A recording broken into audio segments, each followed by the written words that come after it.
हाय, welcome back दोस्तों। This is me Joshi sir.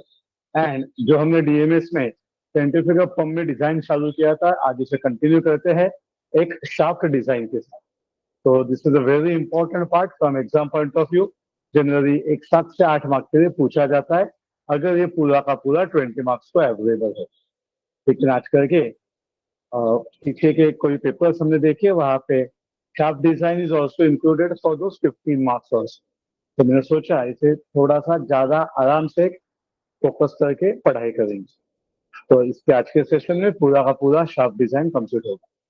तो hope so you are ready with calci and all other required equipments. Start करते हैं शार्प design. सबसे पहले हमें चाहिए मटेरियल फॉर द शार्प, एंड उसके लिए तो हम लोग पीएचडी यूज करते हैं। तो पीएचडी में जाते हैं पेज नंबर 1.9 पे। तो बेटा ये बात करना है, आपको पता है we know all the values and we will use it directly. लेकिन आपको कहाँ से करना है, आदत पता होनी चाहिए। तो चलिए भाई साहब स्टार्ट करते हैं। देखिए material for the sharp. Sir, तो शार्प डिजाइन में सबसे पहले आएगा दोस्तों मटेरियल।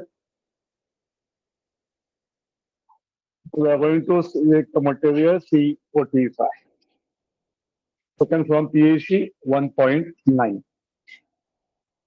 मटेरियल C45 तुरंत वहां से जाके हम लोग अलावेबल स्ट्रेसेस ढूंढते हैं एंड उसका शेयर स्ट्रेस भी अज्यूम करेंगे। तो हम सभी को पता है सिग्मा टी ढूंढते हैं, सिग्मा टी से सिग्मा यूटी मिलता है, एफओएस देते हैं, सिग्मा टी देते हैं एंड टाउ कैलकुलेट करते हैं।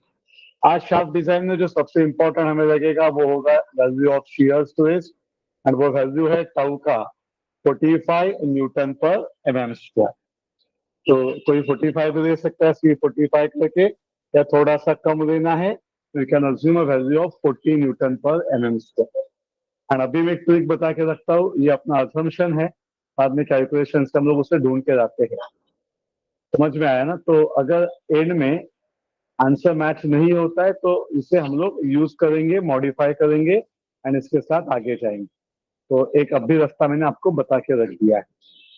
देखते हैं the important wise. Sir, sharp design में क्या डिजाइन होता है? Obviously diameter of sharp design होता है। नीचे एक नोट लिखते हैं सारे बच्चे, एंड वो नोट क्या होगी? For sharp design initially shaft diameter is evaluated. Initially, shaft diameter is evaluated only considering twisting moment.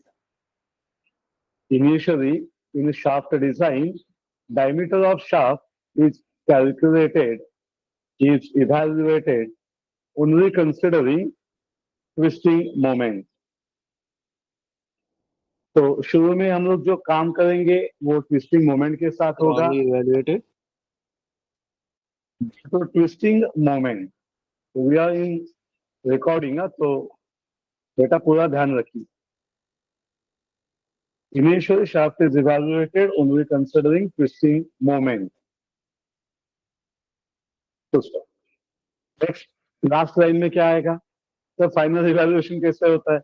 Final evaluation will consider by considering the exact load which is applied on that shaft. Sure. तो and में आप लिख सकते हैं below that the final calculation involves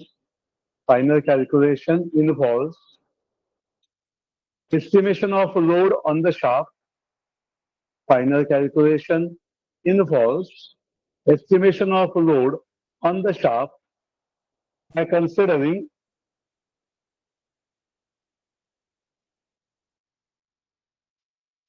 the combined, that is bending and twisting moment. By considering combined, that is bending as well as twisting moment. तो पहला pure twisting में काम करेंगे, बाद में लोड अप्लाई किया तो लोड के साथ बेंडिंग एंड ट्विस्टिंग के साथ एक साथ कंबाइन में फाइनल आंसर आ जाएगा।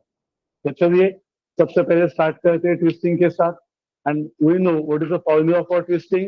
Anyone? The formula for twisting, that is torque formula is T is pi by 16 tau dq। बोलिए दोस्तों, है कि नहीं ये फॉर्मूला हम सब दोस्तों के पास? Capital T is pi by 16 tau into dq। तो बेटा इसमें we know all the values, ऐसे थोड़ी होगा, नहीं होगा ना, तो हमें बेसिक बातें ढूंढनी पड़ेंगी। तो चलिए शुरू करते हैं स्टेप बाय स्टेप प्रोसेस से। तो क्या है बेटा, अभी हमें चाहिए टी, लेकिन हमें पता है डिजाइन में कैपिटल टी को टी नहीं कहते, क्या कहते हैं हम लोग वहां पे उसे, एनीवन द सिंबल, तो it is generally called as N M T. क्या कहते हैं उसे हम लोग, एम टी। तो सबसे पहले हमें ये एम टी ढूंढना पड़ेगा, बिकॉज गिवन डाटा में अभी तो यहाँ पे एम टी है नहीं। तो टॉर्क या मोमेंट ऑफ टॉर्क कहाँ से मिलता है, तो कुछ दिनों पहले या कुछ सेशंस पहले हमने यस मोटर सिलेक्शन किया था। और अगर आप में से कोई बच्चों ने वो सेशन अटेंड किया है या इससे पहले के वीडियो सेशंस गए हैं, आप गो थ्रू किया है, तो बेटा प्लीज वो पार्ट ओपन कीजिए एंड वहां से what is the capacity of motor that was selected find out कीजिए। एनीवन द एमटी, तो इसके हम लोग बोलेंगे the power that was selected was 3.7 kilowatt. तो ऑब्वियसली किलोवाट नहीं चाहिए हमें, तो हम लोग लिखेंगे 3.7 into 10 the power 3 watt, that is the value of power. Then the capital N was 1440 RP. It is a capital N 1440. तो ये डाटा इसके पहले के सेशन से हमने डिराइव किया था, फाइंड आउट किया था, है कि नहीं? तो आज वो हमें लगेगा। अभी नेक्स्ट वन है टाउ। टाउ का वैल्यू अपने पास है 5/60 नंबर है, कैपिटल टी हमें ढूंढना है। अभी पावर होने के बाद, एन होने के बाद क्या कैपिटल टी नहीं आता है? आता है। What is the formula for power? Sir power का बेसिक फॉर्मूला है 2π/N/T/60। सही है। आज ये जो टी है, ये टी को हम लोग क्या लिखते हैं, नंबर टी लिखते हैं। So it is just differences in the symbols, the everything remains same. Now we are going to substitute the values of power.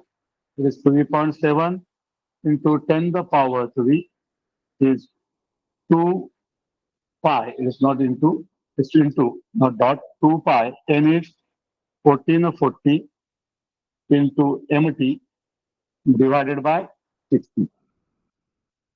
Use the calculator and let me know the answer. 24 point, क्या बात है? So Betaji has got the answer, and this is a very important part.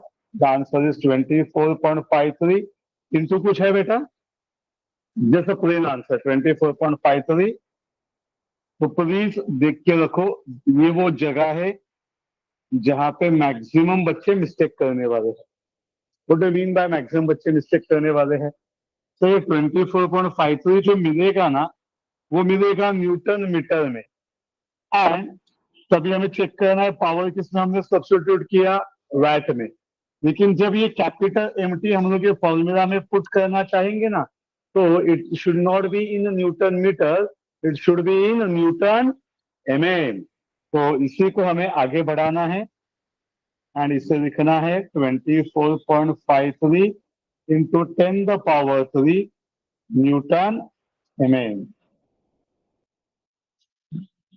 अभी ये MT मतलब torque हमें मिला, and अभी इसका वैल्यू इसमें सब्स्टिट्यूट करने के बाद दोस्तों we are interested to find the calculation of diameter.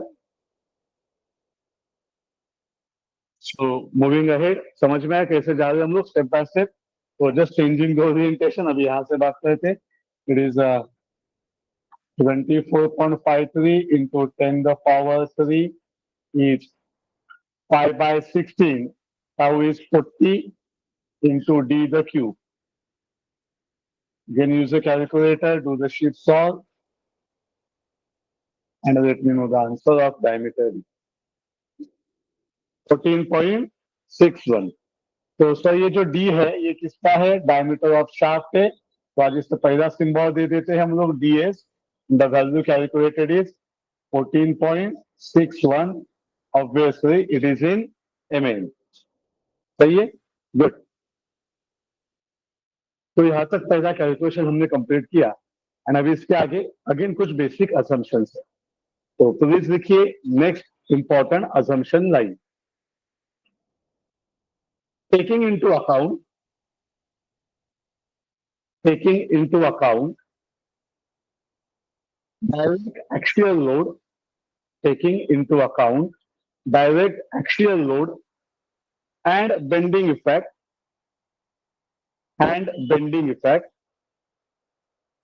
the shaft diameter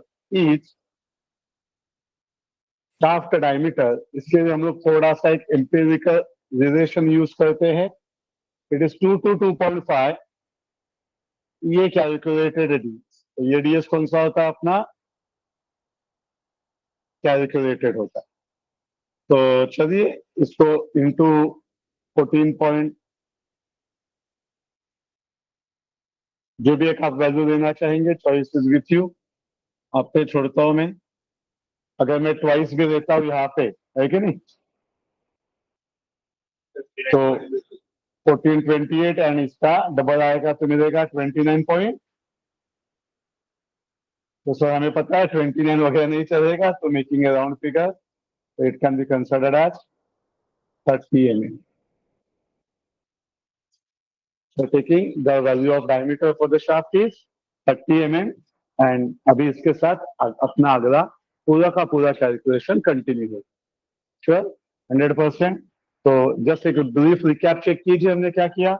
material select किया, टाउ का वैल्यू लिया वहां से.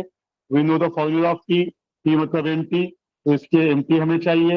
एमटी आएगा पावर के फॉर्मूला से. तो पावर हमने ऑलरेडी पीछे सिलेक्ट किया था मोटर का एंड उसका कैपिटल एन लिया था. तो दिस वाज अ वेरी की step. When we are calculating MT, it is available in Newton meter. We are going to convert it in Newton mm. And फिर इससे यूज करेंगे to get a diameter. And फिर ये diameter जो मिलता है, इसमें हम लोग axial load and effect consider करके बड़ा करके देते हैं. चलिए आगे मूव करेंगे आगे के पार्ट में. Next title is hub size, hub dimensions.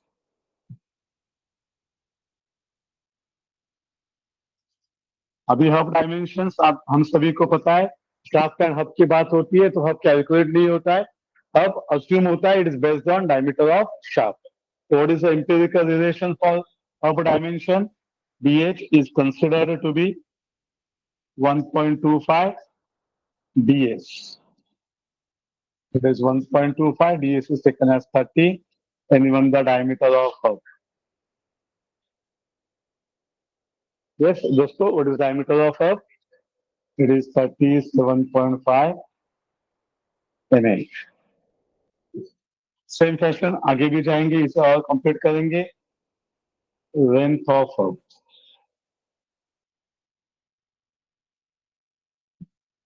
Again length of hub का बेसिक ये 1.25 होता है, ये होता है 1.5. तो ये एम्पिरिकल रिलेशन है जो हम सभी को यूज करने हैं. It gives us the value of 1.5 into 30. So it is length of hub as. You can do it already, man. 1.5 है, 30 plus 15 होता है 45. You can use the calculator, no problem. Check करो यहाँ तक आप पहुंच पाते हैं कि नहीं.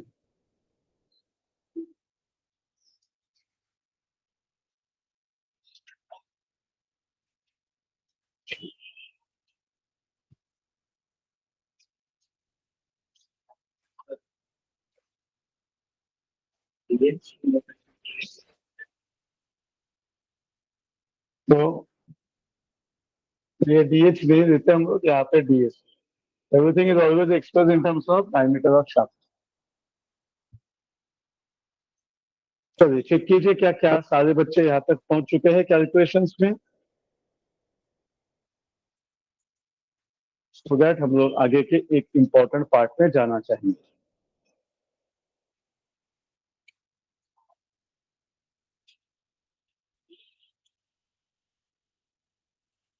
तो hope so all of you are getting the concept how we are doing the shaft design. तो ये पहला पार्ट हुआ है, तो यहाँ पे एक छोटा सा पहला ब्रेक लेते हैं, फिर डिस्कशंस करते हैं and we continue with the second part. Thank you. तो मैं इसके बाजू में